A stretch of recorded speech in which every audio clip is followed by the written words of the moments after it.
Miss Angela Critters. We are making an Italian cream cake today, and instead of the version I've made forever that takes 90 minutes just to prepare the cake, we're going to start off with a Betty Crocker white cake mix that we're going to doctor up. It's going to be so much faster, and it's still homemade. This is my husband's favorite cake, and it's his birthday, so I thought I'd surprise him with it. So I've already got my cake mix in my mixer, and I'm going to be adding 1.5 cups of water.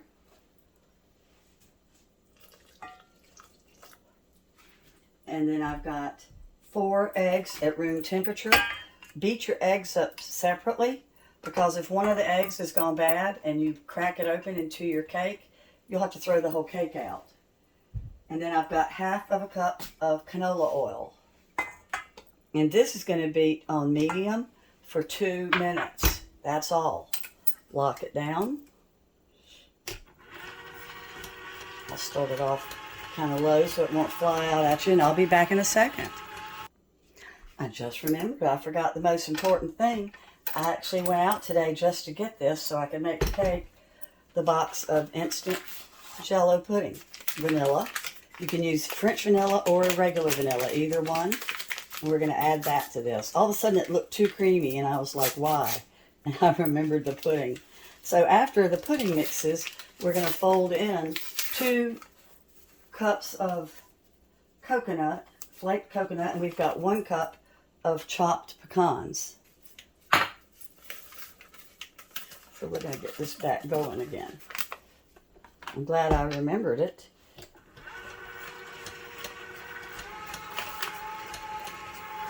Halfway through, I pulled up from the bottom, and I still had some dry cake mix, and I rubbed down my sides. I went down the sides.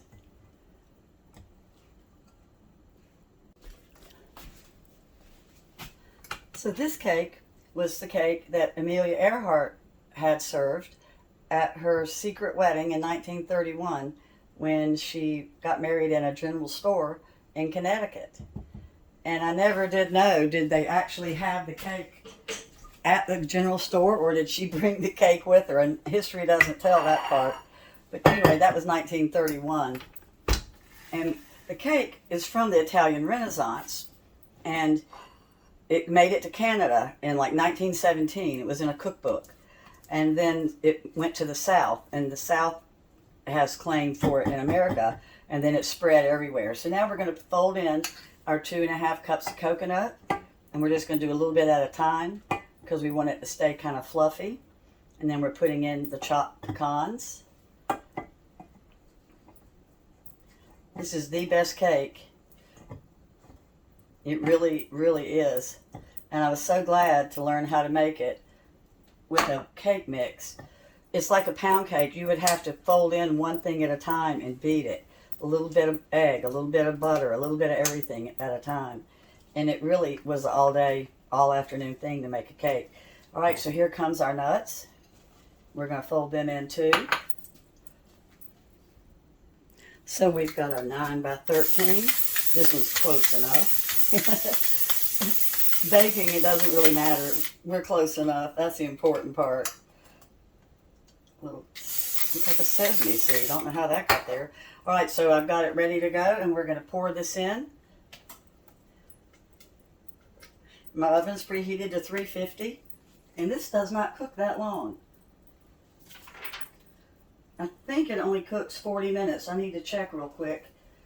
Pull out my recipe. I'm going by memory, which is never a good thing, particularly since I've got to set my timer when I put it in. I used to make this with 3-layer cakes, and then I discovered that it was easier to serve, and we liked it almost better this way. Plus it's easier. The older you get, you kind of start going more with easy and delicious. All right, so let me figure out exactly how long this is going to cook. It's a good thing I didn't go by memory, because this is 45 minutes, so it's going to go in. And meanwhile, I've got everything getting ready for my icing. The icing is a delicious cream cheese icing that has both pecans in it and coconut on top. Oh, Amelia Earhart did not have coconut in hers. Coconut's kind of optional. Not everybody likes coconut. So she had the non-coconut version. But Mr. Critter loves coconut, so he's going to get coconut. My cream cheese is sitting on the edge of my stove, helping it to get soft, because you want it to be nice and soft for the cream cheese icing. Look at that beautiful golden brown cake. All right, so I've got my 8 ounces of softened cream cheese, and in goes 3 tablespoons of soft butter. And I'm going to mix these two together until they're really creamy.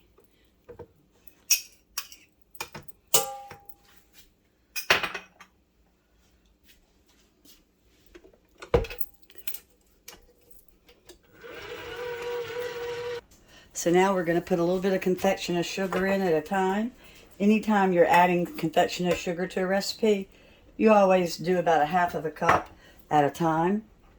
And then I've also got 2 tablespoons of cream.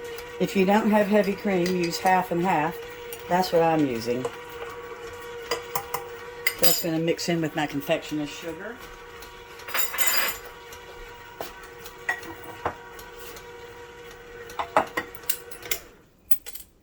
Add some more.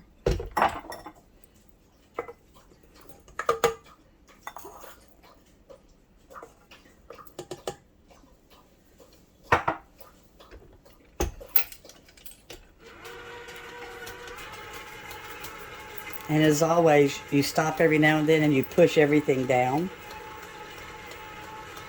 And then after this is mixed up really good, I'm going to be adding my cup of chopped nuts.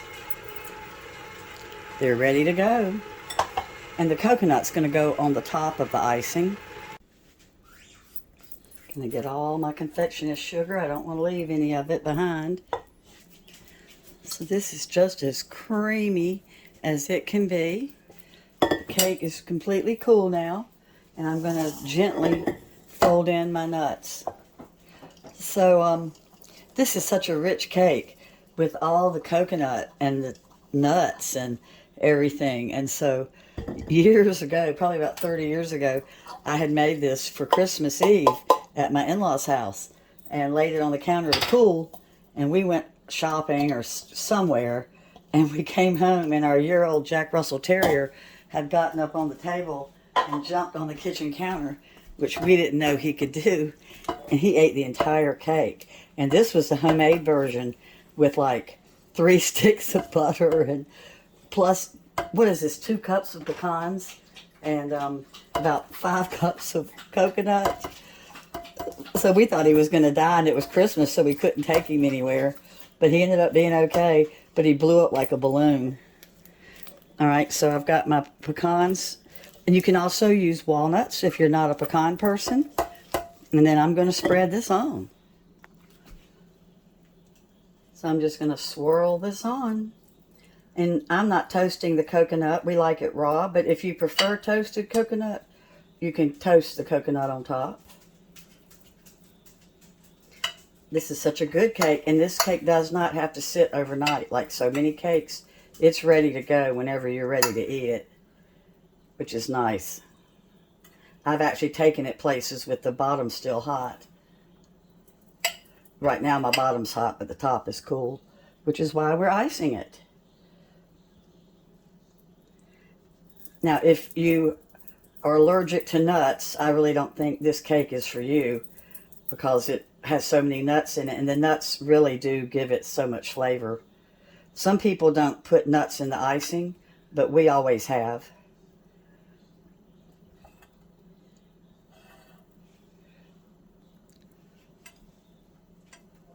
You'll notice there was no vanilla in this icing. Some Italian cream cakes icing have a combination of almond and vanilla. This one used the cream instead. So you get a really good creamy taste. I love it. All right, so let's throw on the coconut. And like I said, this is 1.5 cups of flaked coconut. And we're just going to spread it across. We want it kind of thick because this is a coconut cake. You know, it's got all that coconut inside of it too. I've even thought about making it with a coconut cake instead of the white cake, but I just think the traditional cake is always a white cake, so I went ahead and did it that way. And I do refrigerate this. I started doing that after the dog ate it. And I don't think I need all 2 cups. Let me put a little bit more on the side here. And you'll just cut this in squares.